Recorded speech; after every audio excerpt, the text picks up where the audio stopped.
आपके सामने लेके आया हूँ परसेंटेज का पार्ट 3। और अपने चैनल को लाइक करें, सब्सक्राइब करें। This is a vast classes, see on the board everyone.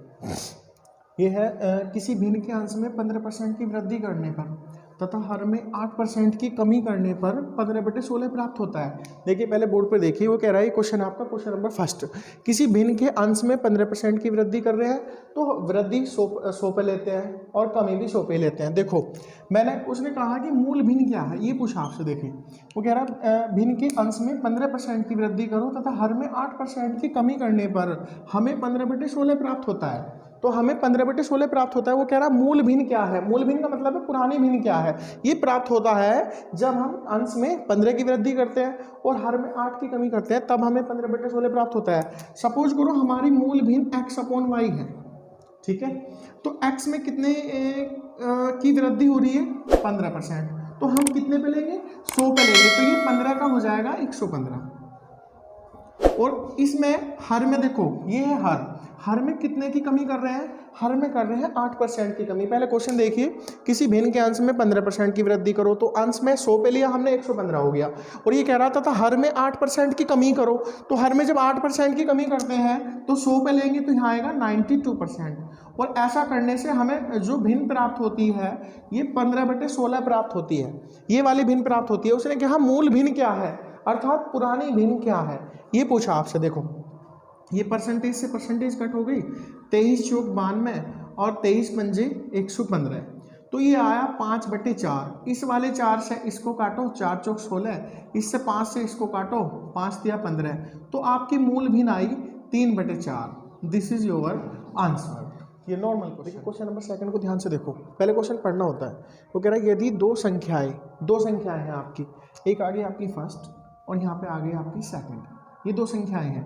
यदि ये दो संख्याएं एक तीसरी संख्या से, तो तीसरी संख्या हमारा पता नहीं है कौन सी है, तीसरी संख्या और मान लेते हैं, 3 संख्याएं हैं। देखो वो कह रहा है यदि दो संख्या एक तीसरी संख्या से 30 तथा 40 अधिक है, तो ये वाली पहले वाली कितनी है, 130%, क्योंकि हर चीज 100 पे लेते हैं। दूसरे वाली कितनी है, 140%, क्योंकि उसने पहले ही बोला है कि दो संख्या तीसरी वाली से 30 तथा 40 अधिक है। तो जब अधिक परसेंट लेते हैं तो 100 पे लेते हैं, जोड़ के लेते हैं। तो उसने कहा 30 तो 130% लिख दिया मैंने, उसने कहा 40 तो मैंने लिख दिया 140%। और फिर उसने कहा तीसरी संख्या से, ये दोनों जो संख्या है, ये वाली तीसरे वाली से कितनी अधिक है, 30%, ये वाली तीसरे वाली से कितनी अधिक है, 40%। तो उसने क्या कहा है, परसेंटेज निकालो।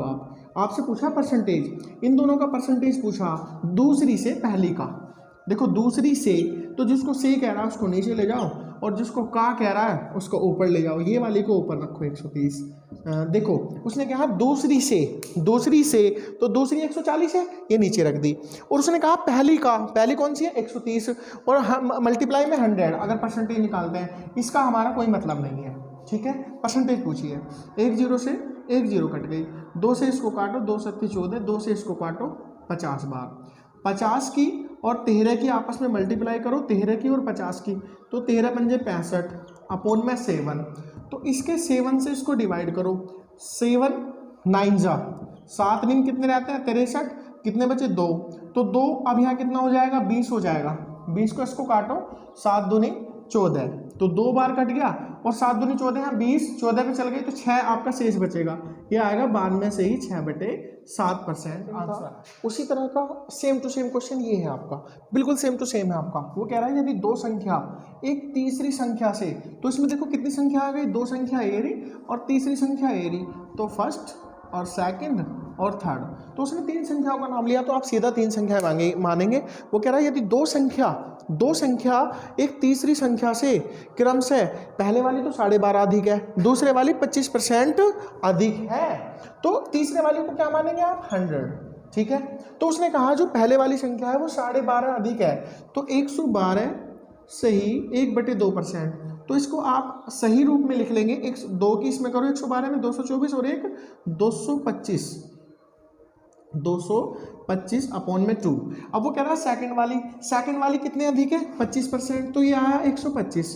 अभी आपको क्या करना है, वो कह रहा है यदि दो संख्या, जैसे आपका क्वेश्चन नंबर सेकंड था बिल्कुल सेम टू सेम ऐसे ही, वो कह रहा है दो संख्या, तो मैंने लिखी फर्स्ट संख्या सेकंड संख्या, एक तीसरी संख्या मैंने लिखी तीसरी संख्या से क्रम से, वो कह रहा है दो संख्या तीसरी संख्या से 12.5 और 25% अधिक है, तो दो पहली और दूसरी तीसरे वाली से कितनी अधिक है, ये तो 12.5 अधिक है और ये 25 अधिक है, तो 12.5 का मतलब है 112 से ही 1/2%, और इसको मैंने कैसे बदल दिया, आपका होल में बदल दिया, लिख दिया 225/2, 225/2, और ये आया आपका 125। और आपसे क्या पूछी, पहली संख्या दूसरी संख्या का कितने प्रतिशत है, तो आपसे पूछा परसेंटेज, क्या पहली संख्या, क्या पूछा पहली संख्या, और पहले वाली क्या है 225/2, 225/2, ये वो कह रहा पहली संख्या, ये लिख ली मैंने पहली संख्या, दूसरी संख्या का, तो दूसरी संख्या कितनी है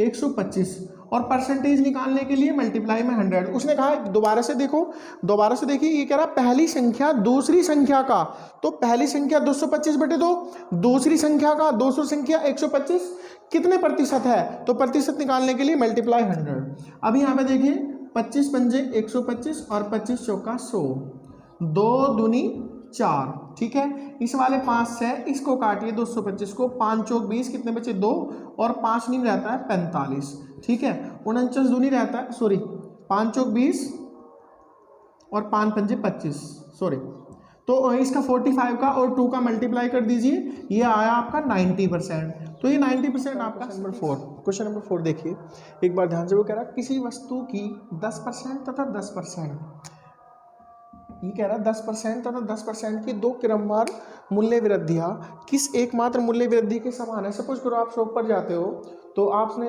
सामान खरीदा, तो पहले तो वो उस वस्तु पे 10% की वृद्धि करता है, फिर पुनः 10% की वृद्धि करता है, तो दो वृद्धि आपको दी गई है।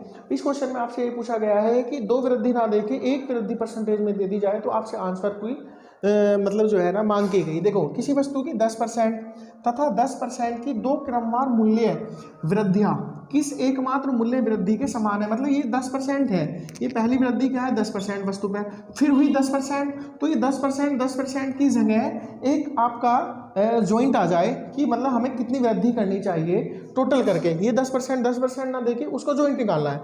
तो देखो आपसे पूछा वृद्धि परसेंट, मान लिया मैंने वस्तु का मूल्य माना 100, ठीक है, और वो कह रहा है कि 100 वस्तु का मूल्य होने के बाद में पहली वृद्धि कितनी होती है 10%, तो ये आया 110/100, पहली वृद्धि 110 होगी। देखो वो कह रहा है किसी वस्तु के मूल्य में 10% की वृद्धि हो रही, फिर 10% की वृद्धि हो रही, तो वो कह रहा है दो क्रमवार मूल्य वृद्धियां किस एकमात्र मूल्य वृद्धि के समान है, मतलब ये दो वृद्धियां ना देके आपको एक ही वृद्धि देनी है। दो वृद्धियां देखो, ये 10% की वृद्धि दे रखी, फिर पुनः 10% की वृद्धि दे रखी, तो ये दोनों को फिनिश करना है और इनके बदले में एक वृद्धि निकालनी है।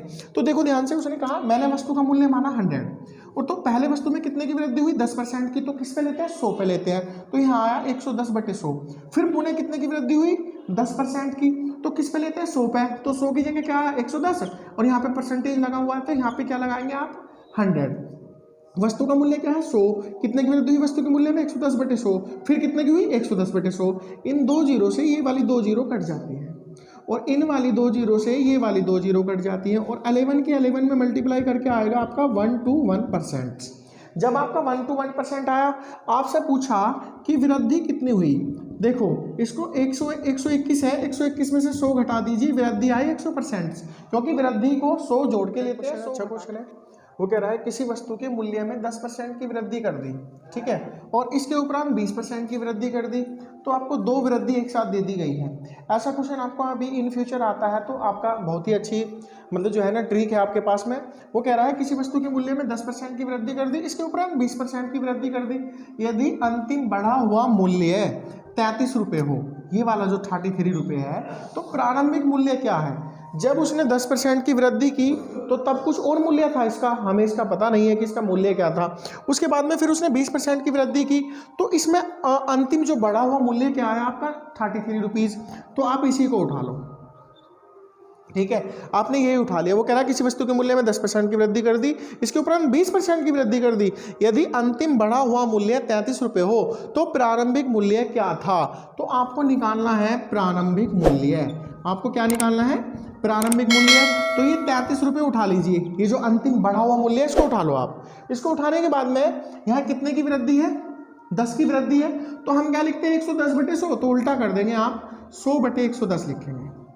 ठीक है, क्योंकि आपको प्रारंभिक मूल्य निकालना, पहले जाना है। अगर आपको बढ़ा हुआ मूल्य निकालता तो 110 ऊपर करते, 100 नीचे करते, लेकिन आपसे क्या पूछा? प्रारंभिक, पहले बैक जाइए, तो बैक जाने के लिए 100 ऊपर 100 नीचे। तो ये वाला उठा लिया मैंने। कितने की वृद्धि हुई जी? 10 की। वो कह रहा है किसी वस्तु के मूल्य में पहले 10% की वृद्धि हुई, तो 100/110, क्योंकि हमसे बैक में जाना है, प्रारंभिक मूल्य पूछा हमसे। और उसके बाद कितने की वृद्धि हुई? 20 की वृद्धि। ये जो 20 की वृद्धि, तो यहाँ पे लिखेंगे 100/120, यहाँ पे लिखेंगे 100/120, क्योंकि आपसे पूछा गया है प्रारंभिक मूल्य। ये वाला पूछा गया आपसे प्रारंभिक मूल्य। तो यहाँ पे देखिए 2 जीरो से आपकी 2 जीरो फिनिश हो जाती हैं, और 11 से कट जाता है 3 बार 33, और 3 से, इस वाले 3 से इसको काटो 12 को, 3 चौक 12, ऊपर आया आपका 100, नीचे आया आपका 4, इस वाले 4 से 100 को जब काटेंगे तो आपका 25 आंसर आ जाएगा। तो इससे पहले जो आपका प्रारंभिक मूल्य था वो 25 था। आपका 20% था, 5% के 2 क्रमवार बट्टे किस एकमात्र बट्टे के समतुल्य हैं? तो आपके जो वस्तु आप लेने जा रहे हैं तो उस पर 20% की छूट दी जा रही है, 5% की छूट दी जा रही है, और आपसे पूछा गया है समतुल्य बट्टा। तो आप पे जो किसी वस्तु का मूल्य है, आपका सपोज करो 100 आपका मूल्य है, आपको छूट निकालनी है, बट्टा बोलते हैं छूट। आपको कितनी छूट निकालनी है? बट्टा, छूट प्रतिशत। तो ये 20% और 5% की छूट दी गई है। किस पे? वस्तु पे 20% और 5% की छूट है। उसने कहा है 20% और 5% के 2 क्रमवार बट्टे हैं, तो इनके समतुल्य बट्टा निकालिए। तो सबसे पहले आप बट्टा निकालेंगे। मान लिया वस्तु की कीमत 100 रुपये है, ठीक है, तो उस पर कितने की बट्टा दिया गया है? 20% का, अर्थात 80/100। यहाँ पे 80/100 आ जाएगा। जब आप पे 20% का बट्टा दिया जाता है तो यहाँ पे लिखते हैं 80/100, अर्थात 20% की छूट है, तो आपसे दुकानदार 80% पे कर रहा है, अर्थात ले रहा है, गेन कर रहा है। ये क्या है? 5% का बट्टा फिर एक और दे दिया गया, तो 2 छूट हो गई आप पे। तो 5% का मतलब है 100 में से सब्ट्रैक्ट करके लिखेंगे 95/100। तो आप पे 2 बट्टे हो गए, 2 छूट हो गई। देखिए 2 जीरो से 2 जीरो कट गई, 1 जीरो से 1 जीरो कट गई, 5 दूनी 10, 5 से इसे काटेंगे 19 बार, 19 पंजे 95। ऊपर क्या बचा? 8, और ये 19/2। एक तो ये 8 बचा, एक 19 बचा, और नीचे बचा आपका 2। तो ये मैंने उतार लिया। 2 चौक रहता है 8, 2 चौक रहता है 8, और 19 की और 4 की मल्टीप्लाई करो, ये आया 76%। तो आपसे पूछा गया है समतुल्य बट्टा। समतुल्य बट्टा, समतुल्य बट्टे का क्या मतलब होता है? उस सवाल में कहा गया है एक तो 20% की छूट दी आपको दुकानदार ने, और एक 5% की छूट दी, तो इनके समतुल्य बट्टा निकालो कि आपको छूट एक ही हो। आपको एक सीधा सरल हो जाए क्वेश्चंस। तो आपका 100 में से 76 को आप सब्ट्रैक्ट कर दो, तो 24% का आपका बट्टा आया। तो जब आप दुकान पे जाएंगे तो 20% और 5% का बट्टा नहीं, आपको एक ही बट्टा दे दिया जाएगा, 24%। तो ये आपका आंसर। ध्यान से देखो, वो कह रहा है किसी संख्या में 20% की वृद्धि की जाए, किसी संख्या में 20% की वृद्धि की जाए। कोई संख्या है, सपोज कीजिए कोई संख्या है, उसमें 20% की वृद्धि कर रहा है, तथा परिणामी संख्या में पुनः 20% की वृद्धि कर रहा है। जो आपका परिणाम आ रहा है, आप आई मीन टू से आपका आंसर आ रहा है, तो उसमें फिर पुनः 20% की वृद्धि हो रहा है। तो वो कह रहा है कुल कितने प्रतिशत की वृद्धि होगी? तो मैंने क्या है, जो भी वृद्धि रहती है उसको प्लस में लेते हैं। ये वृद्धि है और ये भी वृद्धि है, तो इसमें क्या लेंगे? प्लस। इसको क्या मानेंगे? एक्स, और इसको क्या मानेंगे? वाई। ठीक है, इसको मानिए आप x, इसको मानिए y, ये भी वृद्धि, ये भी वृद्धि। तो उसने कहा कुल कितने प्रतिशत की वृद्धि हुई? तो आपके पास एक फॉर्मूला रहता है x + y + xy/100, ये वाला फॉर्मूला। तो देखो x कितना है आपका? 20%, ये रहा। y कितना है आपका? 20%, प्लस x कितना है आपका? 20, और y भी कितना है आपका? 20, ये रहा आपका x, ये रहा आपका y। ठीक है, 20 20 20 20 40, 20 और 20 40। तो देखो यहाँ पॉइंट में 100 आ जाएगा। ये एक्स वाई है ना, तो एक्स और वाई दोनों की क्या करेंगे? आपस में मल्टीप्लाई, अर्थात यहाँ भी 20 रखेंगे, यहाँ भी 20 रखेंगे। तो यहाँ पे 2 जीरो से 2 जीरो कट गई। 20 और 20 कितना रहता है? 40, और 2 दूनी कितना रहता है? 4। तो आया आपका टोटल 44% की वृद्धि।